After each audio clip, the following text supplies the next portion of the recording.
अयोध्या में 500 साल बाद ऐतिहासिक दिवाली मनाई गई। ये दिवाली बहुत खास है। राम भक्तों की बरसों बरस से अधूरी पड़ी कामना पूरी हो चुकी है। राम मंदिर का शिलान्यास हो गया है, निर्माण कार्य शुरू हो गया है। इसलिए अयोध्या में 2020 की ये दिवाली भी ऐतिहासिक हो गई है। इस मौके पर उत्तर प्रदेश के मुख्यमंत्री खुद अयोध्या पहुंचे। उन्होंने पहले जन्मस्थान में पूजन किया, राम की पैड़ी पर सरयू आरती में शामिल हुए। अयोध्या आगमन पर प्रभु श्री राम के रूप का स्वागत किया गया। पूरी अयोध्या जगमग हो गई है। सरयू के तटों पर छोटे छोटे दियों से बिखरी रोशनी ने अयोध्या को मनोहारी बना दिया। ये तस्वीरें हम आपको दिखा रहे हैं कि किस तरह से जगमग हो गई पूरी अयोध्या। सरयू के घाटों पर 6 लाख से ज्यादा दीपक जलाए गए और कुछ इस खास अंदाज में ऐतिहासिक दिवाली मनाई गई।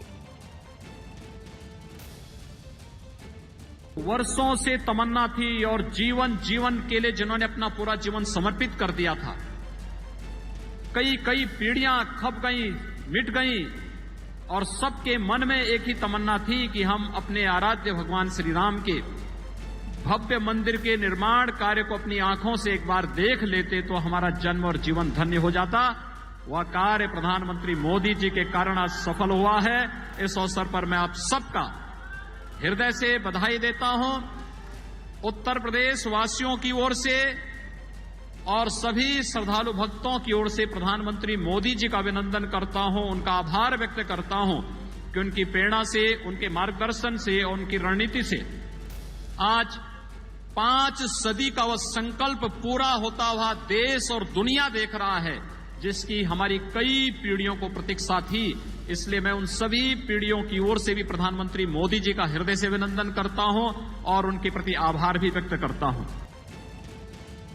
अयोध्या के अंदर पंचकोसी परिक्रमा, 14 कोसी परिक्रमा, 84 कोसी परिक्रमा, पिछली सरकारें इन परिक्रमाओं को रोकती थी और आज की सरकारें, प्रदेश की हो या केंद्र की सरकार, इन परियोजना कोसी, पंचकोसी, 14 कोसी, 84 कोसी परिक्रमा की इस परिक्रमा के लिए, हमारे पूज्य संतों के लिए और भक्तों के लिए दोनों के पैरों में छाले न पड़े, बल्कि प्रभु नाम का स्मरण करते करते वो लोक कल्याण के लिए, राष्ट्र कल्याण के लिए अपने आप को समर्पित कर सकें।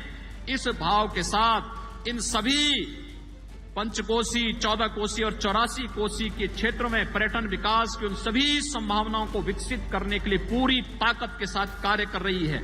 ये है सरकार का भाव।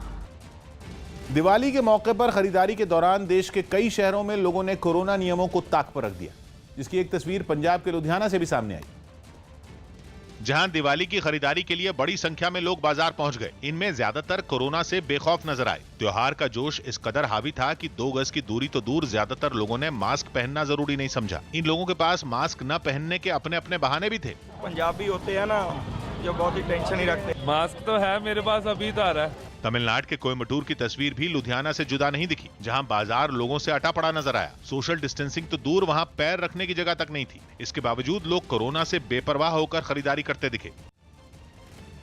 सीमा पर देश की सुरक्षा में तैनात बीएसएफ के जवानों ने दिवाली मनाई। जम्मू के आरएसपुरा में अंतर्राष्ट्रीय सीमा पर जवानों ने अपने साथियों को मिठाई खिलाकर दिवाली की बधाई दी।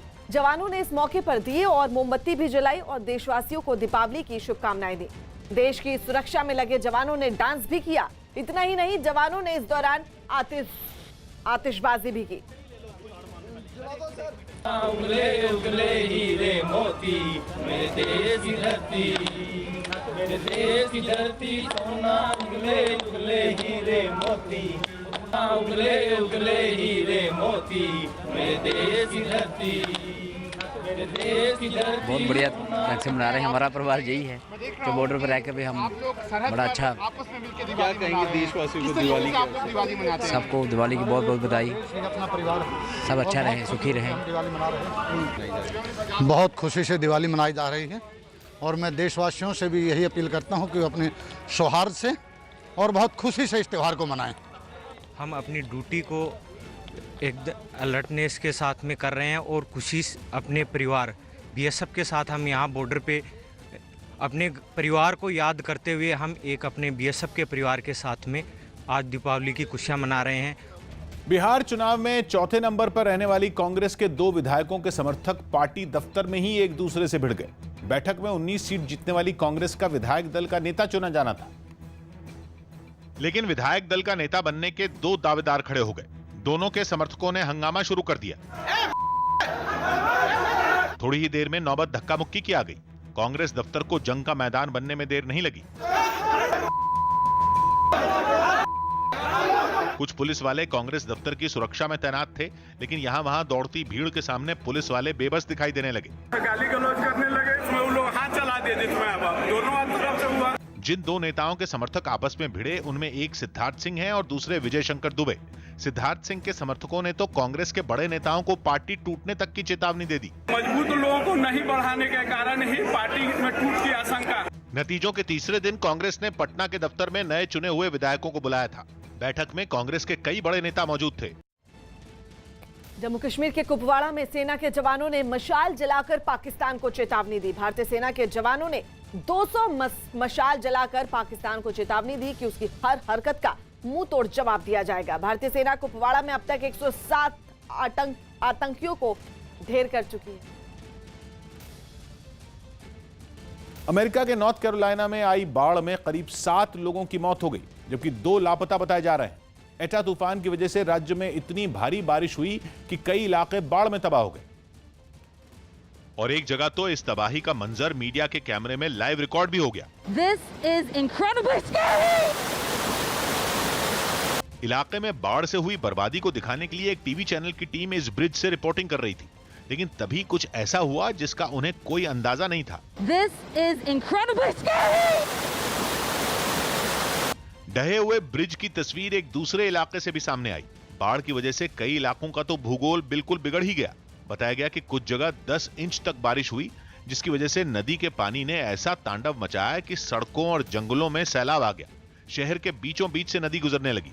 इतना पानी सड़क पर आ गया कि गाड़ियां उसमें डूब गई। कुछ लोग तो इस सैलाब में बह गए और उनके घर वालों की उनकी फिक्र में जान सूखने लगी।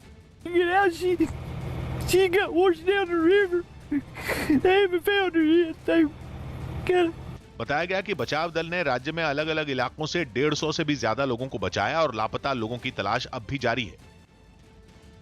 प्रधानमंत्री मोदी इस बार भी सरहद पर तैनात जवानों के साथ दिवाली मनाएंगे। खबर है कि वो राजस्थान के जैसलमेर में जवानों के साथ दिवाली मना सकते हैं। इसके लिए पाकिस्तान सीमा के पास सेना और बीएसएफ तैयारियों में जुट गई है। पीएम मोदी के साथ chief of defence staff Bipin Rawat और सेना प्रमुख एमएम नरवणे भी शामिल हो सकते हैं। पीएम मोदी इससे पहले जम्मू कश्मीर और उत्तराखंड समेत कई जगहों पर सेना के जवानों के बीच जाकर दिवाली मना चुके हैं। इस खास मौके पर पीएम मोदी जवानों से बात कर सकते हैं और उन्हें खुद अपने हाथों से मिठाई भी खिलाएंगे। पिछले कई महीनों से लद्दाख में भारत और चीन के सेना के बीच तनाव की स्थिति बनी हुई है। ऐसे में प्रधानमंत्री मोदी का जवानों के साथ मिलना सेना का हौसला बढ़ाएगा। केदारनाथ धाम को फूलों से सजाया गया। दिवाली पर उत्तराखंड में केदारनाथ धाम को फूलों से सजाया गया। दिल्ली में कोरोना के बढ़ते मामलों और प्रदूषण की समस्या पर सियासत जारी है। इस बीच सीएम अरविंद केजरीवाल ने दावा किया कि कुछ दिनों पहले तक कोरोना के मामले काबू में थे, लेकिन बढ़ते प्रदूषण से हालात बिगड़ गए। और इस कोरोना के बढ़ने का सबसे बड़ा कारण इस टाइम प्रदूषण है। सीएम की इस दलील पर बीजेपी और हमलावर हो गई और उसने सरकार पर नाकामी का आरोप लगाया। सब मामलों में दिल्ली सरकार पूरी तरह से फेल साबित हुई है। यूपी के सीएम योगी आदित्यनाथ लखनऊ में पीएसी के कार्यक्रम में शामिल हुए। इस कार्यक्रम में 5000 से ज्यादा सिपाहियों को हवलदार रैंक दी गई। डोनाल्ड ट्रंप से विवादों के बीच चीन ने अमेरिकी राष्ट्रपति का चुनाव जीतने पर जो बाइडेन को बधाई दी। दिल्ली में दिवाली के दिन आखिरी मेट्रो रात 10 बजे रवाना होगी। दिल्ली के मुख्यमंत्री अरविंद केजरीवाल आज अपनी कैबिनेट के साथ अक्षरधाम मंदिर में लक्ष्मी पूजन करेंगे। अरविंद केजरीवाल ने आज शाम 7:49 पर अक्षरधाम मंदिर में लक्ष्मी पूजन का कार्यक्रम रखा है। लक्ष्मी पूजन में दिल्ली की जनता को जोड़ने के लिए दिवाली पूजन का पूरा कार्यक्रम ऑनलाइन होगा। अक्षरधाम मंदिर में लक्ष्मी पूजन का लाइव टेलीकास्ट भी किया जाएगा। अभिनेता अर्जुन रामपाल ड्रग्स केस में पूछताछ में शामिल होने के लिए एनसीबी दफ्तर पहुंचे। अर्जुन रामपाल के घर हुई छापेमारी के बाद एनसीबी ने पूछताछ के लिए अर्जुन रामपाल को समन्स जारी किए थे, जिसके बाद सुबह करीब 10 बजे अर्जुन रामपाल के घर से निकलने की तस्वीरें सामने आईं। सुरक्षा कर्मियों से घिरे अर्जुन रामपाल अपनी काली रेंज रोवर कार में सवार होकर निकले, लेकिन मीडिया से कुछ नहीं बोले। करीब 11:15 बजे अर्जुन रामपाल एनसीबी के दफ्तर पहुंच गए। यहां भी अर्जुन रामपाल कार से उतरकर सुरक्षा कर्मियों के घेरे में सीधा एनसीबी दफ्तर के अंदर चले गए, लेकिन मीडिया के सवालों पर खामोश रहे। अर्जुन रामपाल ने इस पूरे मामले में कोई भी बात नहीं की है और सीधे एनसीबी के दफ्तर में दाखिल हुए हैं। अर्जुन रामपाल की लिव इन पार्टनर से भी अब तक 2 बार लंबी पूछताछ हो चुकी है, जबकि अर्जुन रामपाल के एनसीबी दफ्तर पहुंचने से पहले ही उनके एक विदेशी दोस्त को भी गिरफ्तार कर लिया गया।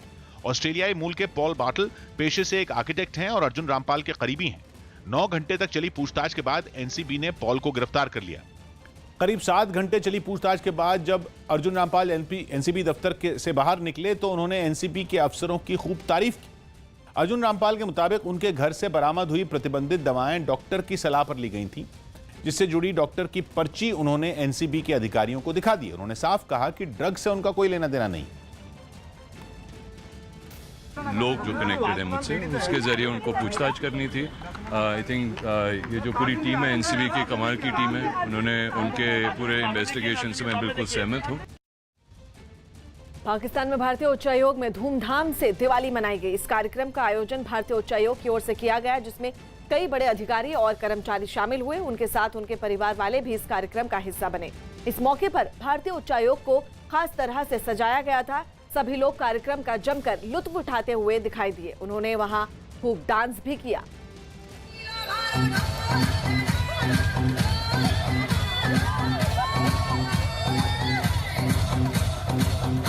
दिवाली से पहले आतंकी हमले के अलर्ट के बाद दिल्ली से अयोध्या तक सुरक्षा कड़ी कर दी गई। एक दिन पहले खुफिया एजेंसियों को जानकारी मिली थी कि त्योहार के मौके पर आतंकवादी दिल्ली, लखनऊ और अंबाला को दहलाने की फिराक में। और इसीलिए दिल्ली के भीड़-भाड़ वाले इलाकों में पुलिस ने सख्ती बढ़ा दी, खासकर बाजारों में, क्योंकि दिवाली के मौके पर लोग खरीदारी करने घर से निकलते हैं। दिल्ली के जिन बाजारों में लोगों की भीड़ उमड़ती है, लाजपत नगर मार्केट उनमें एक है। यही वजह रही कि पुलिस ने मार्केट के अंदर जाने वाले हर रास्ते पर कड़ी चेकिंग की। वहां के अंदर के इलाके पर नजर रखने के लिए कुछ पुलिस वाले मचान पर खड़े नजर आए। जितने भी गेट हैं लाजपत नगर मार्केट के, उन सभी मार्केट में इस तरीके से सघन चेकिंग की जा रही। सरोजनी नगर मार्केट में भी लाजपत नगर जैसी सुरक्षा नजर आई। त्योहारों के मौसम में वहाँ तिल रखने तक की जगह नहीं होती है। हालांकि इस बार कोरोना की वजह से हालात बदले दिखे, लेकिन आतंकी हमले के अलर्ट की वजह से पुलिस वाले चौकन्ने रहे। वहाँ 100 से ज्यादा सीसीटीवी कैमरे लगाए गए, जिनकी मदद से पुलिस वाले कंट्रोल रूम में बैठकर कोने कोने पर नजर रखते दिखे। ये सीसीटीवी कैमरे लगाए गए हैं सरोजनी नगर मार्केट में, और सरोजनी नगर मार्केट की जो पुलिस है वो यहाँ पर अलर्ट है। वैसे तो एक दिन पहले खुफिया एजेंसियों की ओर से जिन शहरों में हमले की आशंका जताई गई थी, उनमें अयोध्या का नाम नहीं था, लेकिन दीपोत्सव की वजह से वहाँ भी प्रशासन अलर्ट मोड में नजर आया। आने जाने वाले लोगों की जांच की गई। वहीं राम की पैड़ी इलाके में आम जनता के जाने पर बैन लगा दिया गया। अयोध्या में सुरक्षा के पुख्ता इंतजाम कर दिए गए। राम की पैड़ी को जाने वाले रास्ते को पूरी तरह से ब्लॉक कर दिया गया है। अयोध्या शहर में आने के लिए 13 एंट्री पॉइंट हैं, जहां पर बैरिकेडिंग की गई। साथ ही आतंकी हमले के अलर्ट की वजह से वहां एटीएस भी तैनात की गई। अफगानिस्तान की राजधानी काबुल में एक आत्मघाती हमले में 3 लोगों की मौत हो गई, जबकि 4 बुरी तरह से घायल हो गए।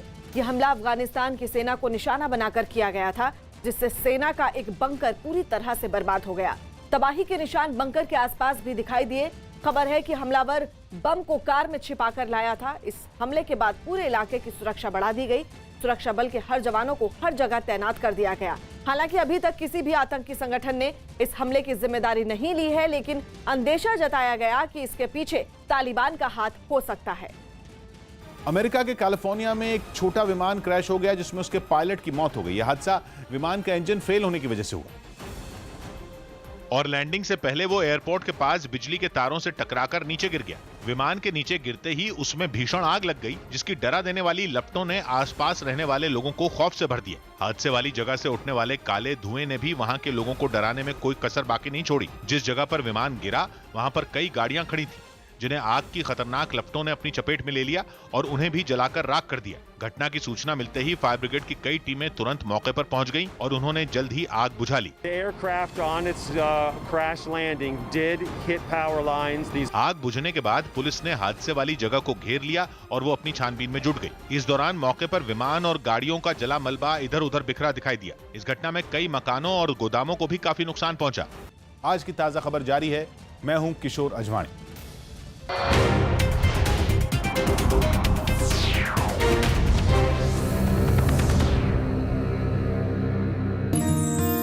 भारत माता के